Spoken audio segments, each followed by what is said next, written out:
नमस्कार। SSC MTS की job किसे लेनी चाहिए? दूसरी, इसकी सैलरी क्या रहती है? और तीसरी, इसमें हॉलीडेज़ क्या रहते हैं, मतलब कितनी छुट्टी मिलना अलाउड है, कितना काम है, क्या नहीं। पहली चीज़, ये जॉब किसके लिए अच्छी है और किसको लेनी चाहिए? देखिए, एसएससी एमटीएस जो है ना, ये आपका अल्टीमेट गोल कभी भी नहीं होना चाहिए। ये सिर्फ उनके लिए है जो कि बहुत फाइनेंशियल कंडीशन से जूझ रहे हैं या उनको बहुत अर्जेंट नीड है कि उनको जॉब चाहिए। ज़्यादातर जो सीजल की प्रिपरेशन करने वाले होते हैं वही एसएससी एमटीएस के अंदर बैठते हैं और सीट भी लेते हैं।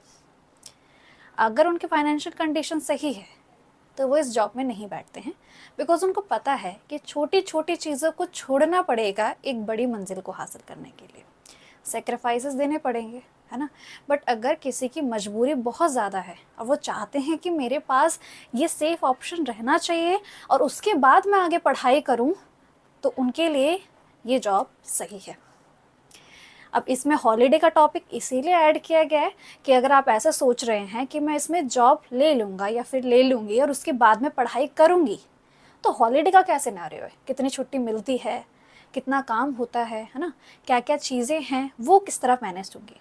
मान लीजिए कि अगर आपका एग्ज़ाम है और आप एसएससी एमटीएस में हैं, आपकी जॉब चल रही है, तो किस तरह आप एग्ज़ाम की प्रिपरेशन करने वाले हैं। तो ये सारी चीज़ें हम देखने वाले हैं। पहली चीज़ मैं आपको समझा ही चुकी हूँ कि अगर बहुत फाइनेंशियल कंडीशन आपकी ख़राब है तभी इस जॉब को लेने की कोशिश करना। अदरवाइज़ अगर कोई चाहता है कि नहीं, मुझे ये जॉब लेनी ही पड़ेगी बिकॉज़ फैमिली प्रेशर है या फिर मैं एक प्लान भी रेडी करना चाहता हूँ, तो वो चीज़ हो सकती है। मेरा काम आपको सिर्फ ये बताना है कि क्या है और क्या नहीं। अब बात कर लेते हैं कि दो चीज़ों की बात हम अब करते हैं, सैलरी और हॉलीडे। देखते हैं इनके बारे में।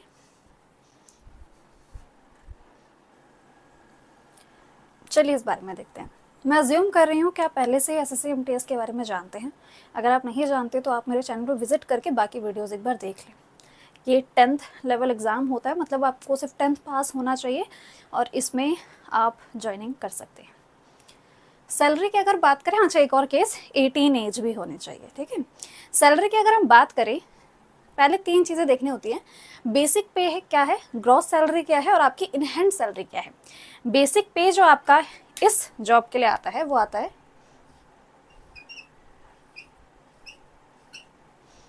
18,000। अगर हम ग्रॉस सैलरी की बात करें तो उसके अंदर और भी चीज़ें ऐड हो जाती है, जो कि अलाउंस होते हैं आपके और आपका एचआरए हो गया, ये सारी जो चीज़ें होती हैं इनको ऐड करने के बाद आपकी टोटल ग्रॉस सैलरी बनती है, जो कि आपकी 35,000 तक आती है। उसके बाद आपके और भी चीज़ें टैक्स वैक्स कटता है और उसके बाद आपकी इन हैंड सैलरी क्या आती है, मतलब कि आप जॉब में जा रहे हैं तो आपके बैंक में कितना ट्रांसफ़र होने वाला आपका एक महीना कंप्लीट होने के बाद, तो वो आपकी तकरीबन 31,000 टू 32,000 के आसपास आपकी इन हैंड सैलरी आती है। अच्छा एक और चीज़, क्या ये हर जगह के लिए फिक्स है? नहीं, ये सिटी टू सिटी वेरी करता है। XYZ सिटी का आपको पता होगा, बट ये मैं आपको अंदाज़ा दे रही हूँ। अगर आपकी सिटी Z में आती है तो वैसे में आप समझ रहे हैं ना कि सैलरी थोड़ी नीचे जाएगी, और अगर अच्छी है तो इतना तो आपको मिलने वाला ही है। तो आपके अंदाजे के लिए ये चीज़ बताई जा रही है, हर जगह सेम होगा ऐसा नहीं कह रही हूँ, और ये थोड़ा बहुत आपका सिटी टू सिटी ज़रूर वेरी करता है। क्लियर है ये चीज़? तो आपकी सैलरी की बात हो चुकी है, तो आप इसे अपना थोड़ा बहुत अंदाज़ा रख सकते हैं कि हाँ, अगर मैं इसमें जॉब ले लेता हूँ या ले लेती हूँ तो मेरे पास इन हैंड सैलरी इतनी आने वाली। टोटल सैलरी तो आपकी 35 ही बन रही है, बट इन हैंड जो आती है वो आपकी 32 आने वाली है। 31-32 इतना दिमाग में आप रख सकते हैं। बात करते हैं हमारे हॉलीडेज़ की, क्योंकि हॉलीडे की बात करना यहाँ इसलिए ज़रूरी है क्योंकि आप अलग एग्जामिनेशन की तैयारी करेंगे तो लोड कैसा रहेगा, क्या मैं पढ़ाई कर पाऊंगा या नहीं कर पाऊंगी, या फिर अगर मेरा एग्जामिनेशन आ गया, लेट सपोज मैं एमटीएस के लिए जॉब कर रही हूँ और उसके बाद अभी मुझे कोई सीजीएल का एग्ज़ाम देना है या सीएचएसएल का एग्ज़ाम देना है, तो उस बीच में मैं कैसे मैनेज करूँगी, बिकॉज एग्ज़ाम आपका होने वाला है। तो आप जॉब जाते जाते आप रेगुलर जा रहे हो तो वो कैसा प्रोसीजर रहेगा, तो उसके लिए आपको हॉलीडे का टॉपिक समझना ज़रूरी है। अगर हम बात करें अर्न्ड लीव की, तो ये आपको टोटल 30 मिल जाती हैं। 30 बोले तो एक महीना पूरा, मतलब कि एक साल में आपका मन करा एक साल में आपका मन करा कि मैं पूरे 1 महीने के लिए घर बैठने वाला हूँ या बैठने वाली हूँ, आप बैठ सकते हैं, आपकी सैलरी आएगी। इसको ऐसे से भी समझ सकते हैं कि मान लीजिए आपका एग्ज़ाम है और 1 महीने के आप गैप ले रहे हैं क्योंकि आपको अपने एग्ज़ाम के लिए डट के मेहनत करनी है, तो आप 30 दिन वाले जो अर्न लीव है इसका गैप ले सकते हैं और आपकी सैलरी आएगी और कुछ भी चीज़ नहीं होगा और आप अपने एग्जामिनेशन के लिए प्रिपेयर भी कर पाएंगे। फिर बात करते हैं हमारी कॉजल लीव की, जिसके लिए आपको 8 मिलती है, और मेडिकल लीव की बात करें तो आपको 10 छुट्टी मिल जाती है। ठीक है, तो ये आपका ये रहेगा। अच्छा, ये एमटीएस के लिए है, हवलदार के लिए भी कुछ इसी तरह रहेगा आपका ये वाला हॉलीडे वाला चीज़। ठीक है, तो इतना आपको समझ आ गया कि सैलरी आपकी ये है, हॉलीडे आपका इस तरह पे, और साथ ही साथ और भी चीज़ें हैं, जैसे कि आपको जितने भी गवर्नमेंट हॉलीडेज़ होंगे, जो भी सरकारी छुट्टियाँ होती हैं, उसमें आपको छुट्टी मिलने वाली है, और साथ ही साथ आपको सैटरडे संडे भी ऑफ मिलने वाला है। अब ये भी समझा देती हूँ, देखो आपको नहीं बुलाया जाएगा, अगर आप एमटीएस में हैं, आप काम कर रहे हैं, तो आपको सैटरडे संडे को नहीं बुलाया जाएगा। बहुत ज़्यादा रेयर केस बनता है कि सैटरडे संडे को बुलाया जाता है। वो केस क्या है, देखो अगर कोई बहुत बड़ा स्टाफ है या फिर कोई मीटिंग हो रही है जिसके लिए अर्जेंट कोई स्टाफ की ज़रूरत है, तो उस टाइम पे ज़रूरत आती है, तब भी बहुत ज़्यादा रेयर केस माना जाता है, उनको बुलाया जाता है। अदरवाइज जो ऊपर ऑफिसर होते हैं, उन्हीं लेवल को, जो ऑफिसर लेवल पे होते हैं, उन्हीं को बुलाया जाता है सैटरडे संडे।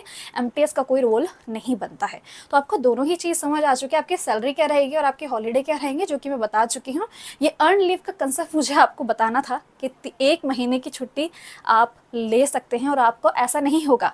जैसे मान लीजिए कि आपकी जॉब लगी, आप कह रहे हैं कि 1 महीना में चिल करना चाहता हूँ, मेरे को जॉब ना जाते हुए पैसे लेने हैं, तो आपने ज्वाइनिंग ले ली, ठीक है, आपने ज्वाइन कर लिया, और उसके बाद 1 महीने की छुट्टी आप कमा सकते हैं। ये चीज़ें भी हो सकती हैं। जॉब प्रोफाइल, प्रमोशन और डिपार्टमेंट। एसएससी एमटीएस की जॉब प्रोफाइल क्या रहती है, प्रमोशन कितने टाइम बाद होता है ना, या फिर हम एलडीसी के पोस्ट पे कब एग्ज़ाम फिल कर सकते हैं, या बाकी अदर जो नेचुरल प्रमोशन होता है वो कब होता है, और तीसरा हमारे किस किस डिपार्टमेंट में जॉब लग सकती है एमटीएस के थ्रू, और क्या क्या वेरिएशन देखने को मिलता है डिपार्टमेंट टू डिपार्टमेंट, और कहाँ पे सबसे अच्छा जो आपका जॉब प्रोफाइल है वो किस डिपार्टमेंट में है। चलिए इसके ऊपर बात करते हैं। सबसे पहली चीज़, जॉब प्रोफाइल क्या है। एसएससी एमटीएस आपको पता ही होगा कि ये 10th लेवल की जॉब होती है। इसमें आपके जो बेसिक सैलरी बनती है वो 18,000 की बनती है, और मैं इससे पहले ही बात कर चुकी हूँ कि इन हैंड सैलरी आपकी 32,000 तक आ जाती है। जो प्रोफाइल में आपको 2 चीज़ें समझना ज़रूरी है। जो हम एसएससी एमटीएस की बात करते हैं, ये एग्ज़ाम देकर पास हुए बच्चे होते हैं, ठीक है। जो एस्पिरेंट होते हैं वो एग्ज़ाम देके पास करते हैं, फिर एसएससी एमटीएस में लेते हैं, मतलब ये सरकारी उसमें होते हैं। दूसरा होता है प्राइवेट कॉन्ट्रैक्ट बेसिस, मतलब कि जो मिथ होते हैं ना इसके रिगार्डिंग, कि उनको सफाई करवाई जा रही है, उनसे चाय बनवाई जा रही है, ऐसा नहीं होता है। ये जो काम होता है ये उन एमटीएस स्टाफ के लिए होता है जो प्राइवेट कॉन्ट्रैक्ट बेसिस पे होते हैं। ये 2 चीज़ें आपको समझना ज़रूरी है। एमटीएस ये भी होते हैं जो प्राइवेट कॉन्ट्रैक्ट बेसिस पे होते हैं, वो भी एमटीएस ही कहलाते हैं, पर उनसे जो बाकी काम होता है, सफाई करवाना, चाय बनाना, वो सब जो काम होता है वो ये करते हैं। बट जो एसएससी एमटीएस के थ्रू ज्वाइनिंग लेते हैं उसमें ऐसा देखने को नहीं मिलता है। आपका जो काम रहेगा वो कुछ इस तरह रहता है कि आपको फाइल्स दी जाएंगी, फाइल्स में कुछ आपको डाटा वगैरह लिखना होता है, या आपको फाइल्स एक रूम से दूसरे रूम रखनी होती हैं। अगर कोई आपको, जो आपका सीनियर है वो बोलते हैं फ़ोटोकॉपी करवा दो, या फिर उनके काम में हेल्प कर दो, या फिर कोई ड्राफ्ट बना दो, कुछ इस तरीके के काम रहते हैं। मतलब आपका जो काम रहेगा वो ऑलमोस्ट आपका डेस्कटॉप वर्क रहेगा, आपसे झाड़ू पोछा नहीं लगवाने वाले हैं वो। तो इस चीज़ को क्लियर कर लीजिए। जो झाड़ू पोछे वाले हैं या फिर जो भी अदर काम करवाए जाते हैं ना, कि चाय बनवाना, वो सब चीज़ें होती हैं, वो प्राइवेट कॉन्ट्रैक्ट बेसिस के जो एमटीएस स्टाफ होते हैं उनसे करवाया जाता है। बट आप एग्ज़ाम निकल के जो जाते हैं उनसे ये सब काम नहीं होते हैं। तो मेरे हिसाब से आपको जॉब प्रोफाइल क्लियर हो चुकी है, और जो भी आपके दिमाग में वो मिथ थे वो भी क्लियर हो चुके हैं। ये बातें मैं कैसे कह पा रही हूँ, क्योंकि मेरे भी कॉन्टेक्ट में काफ़ी ऐसे लोग हैं जो एमटीएस में जॉब करते हैं और अलग अलग डिपार्टमेंट में हैं, ठीक है। तो ऐसे रैंडमली कहीं से बातें नहीं बोली जा रही हैं। प्रमोशन की अगर हम बात करें कि प्रमोशन एक होता है, देखिए कि आप 3 या 4 साल के अंदर अंदर, जैसे अब एमटीएस में ज्वाइनिंग हुई है आपकी, 3 से 4 साल के अंदर अंदर आप LDC के जो एग्ज़ाम होते हैं, लोअर डिवीज़न क्लर्क के जो एग्ज़ाम होते हैं, आप उसमें बैठ सकते हैं, ठीक है, आप उसके अंदर बैठ सकते हैं। होता है ना कि डिपार्टमेंट के ही लोग हैं तो उनके लिए अलग से कट ऑफ आती है, समझ रहे हैं वो चीज़। तो वो 3 से 4 साल में होता है कि आप उसमें बैठ सकते हैं, और अगर आप एग्ज़ाम क्वालिफाई करते हैं तो आप LDC की पोस्ट में आ जाते हैं। LDC को इस तरह समझिए कि जो CHSL होता है ना, उसमें LDC की पोस्ट होती है, वैसा समझिए। तो MTS के 3-4 साल बाद आपका जो वो होता है, आप LDC के लिए एलिजिबल हो जाते हैं कि आप एग्ज़ाम में बैठ सके, और डिपार्टमेंट वाली जो कट ऑफ आती है ना कि डिपार्टमेंट में ही उस चीज़ से हो सकता है। अगर हम बात करें कि LDC से अगली प्रमोशन का जो होगा वो कब हो सकता है, तो वो UDC होगा आपका, अपर डिवीज़न क्लर्क जो होता है। उसके लिए वो डिपार्टमेंट टू डिपार्टमेंट वेरी करता है कि क्या रहने वाला है, कितने टाइम में होगा, कितने टाइम में नहीं होगा, और ये भी मैटर करता है कि आप कौन सी सिटी में आपकी जॉब लगी हुई है।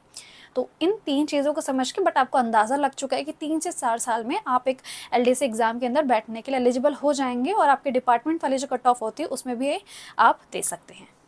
ये चीज़ क्लियर है आपको। अब बात करते हैं हमारे डिपार्टमेंट कौन कौन से रहते हैं, और सबसे ज़्यादा अच्छे वर्क प्रोफाइल वाला डिपार्टमेंट कौन सा है। चलिए मैं पहले लिख देती हूँ, फिर आप उसे देखिए। ये सारे ही डिपार्टमेंट आपके यहाँ पे लिख दिए गए हैं, आप पोस्ट करके इसे देख सकते हैं।